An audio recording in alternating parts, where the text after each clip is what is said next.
RS concept on top of the SUV with our R&D design team in Thailand. Ladies and gentlemen, here is the world premiere from Indonesia. SUV RS concept.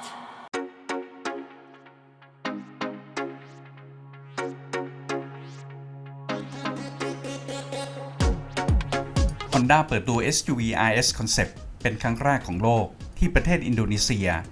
รถ SUV ขนาดเล็กรุ่นใหม่ขนาด 5 ที่นั่งที่ได้รับการออกแบบโดยทีมงานของ Honda ในเมืองไทยและคาดว่าจะเป็นรถต้นแบบของรุ่น WRV โฉมใหม่ในอนาคต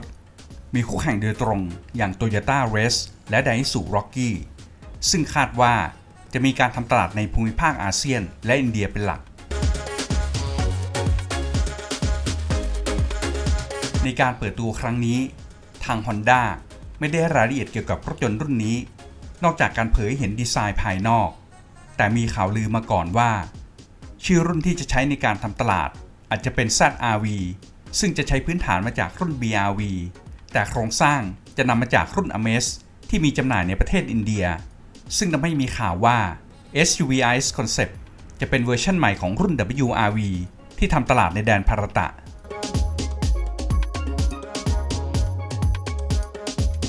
จากภาพที่มีอยู่อย่างจำกัดจะพบว่าดีไซน์ด้านหน้าโดยเฉพาะในส่วนของกระจังมีความคล้ายคลึงกับเปอร์โย3008 โฉมล่าสุดที่ลวดลายของแผงกระจังกินพื้นที่เข้ามาสู่ด้านข้างใต้ไฟหน้าที่มีลักษณะเรียวยาวซึ่งปลายทั้งสองข้าง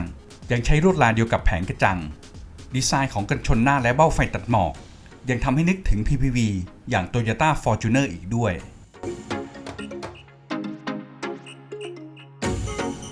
ด้านข้างเน้นให้เห็นถึงความสปอร์ตด้วยเส้นโชลเดอร์ไลน์เหนือมือจับประตูที่เชื่อมไฟหน้าและไฟท้ายเข้าไว้ด้วยกันโดยมีคาแรคเตอร์ไลน์เหนือชายล่างที่เป็นสีดำตกแต่งด้วยแถบเส้นสีแดง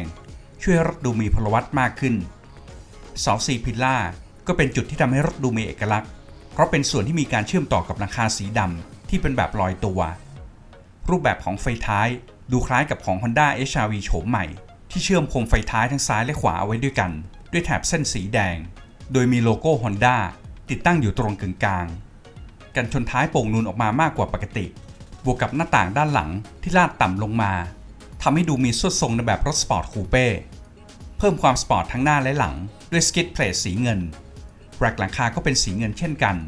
ส่วนล้อลอยเป็นแบบ5ก้านสีดำในเรื่องของขุมพลังคาดว่า Honda SUV RS Concept จะถูกขับเคลื่อนด้วยเครื่องยนต์ที่ได้มาจากรุ่น BR-V ซึ่งเป็นเครื่องยนต์เบนซิน iVTEC ความจุ 1.5 ลิตร119 แรงม้าแรงบิดสูงสุด145 นิวตันเมตรจับคู่กับเกียร์ CVT หรืออาจจะเป็นเครื่องยนต์เบนซินเทอร์โบ 3 สูบความจุ 1.0 ลิตรจากรุ่น City ขนาด120 แรงม้า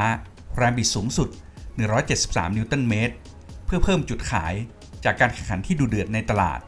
หรือแม้แต่การมีทางเลือกเป็นระบบขับเคลื่อนไฮบริด EHEV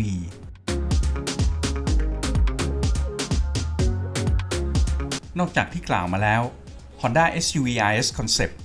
น่าจะมาพร้อมกับระบบความปลอดภัย Honda Sensing ที่คาดว่าจะมีระบบเบรกฉุกเฉินอัตโนมัติและระบบ Adaptive Cruise Control เป็นอย่างน้อยแม้จะมีข่าวว่า Honda เล็งทำตลาดรถนี้ในอินเดียและอาเซียนที่มีอินโดนีเซียยืนพื้นแต่ Honda จะตัดสินใจทำตลาดรถนี้ในเมืองไทยด้วยหรือไม่นั้นเป็นเรื่องที่ต้องรอลุ้นกันอีกมากพอสมควรซึ่งทางเลือกอย่างรุ่น EHEV น่าจะเป็นปัจจัยสำคัญที่จะช่วยกำหนดตลาดที่จำหน่ายแต่ขุมพลังนี้ยังไม่มีความชัดเจนสำหรับ SUV RS Concept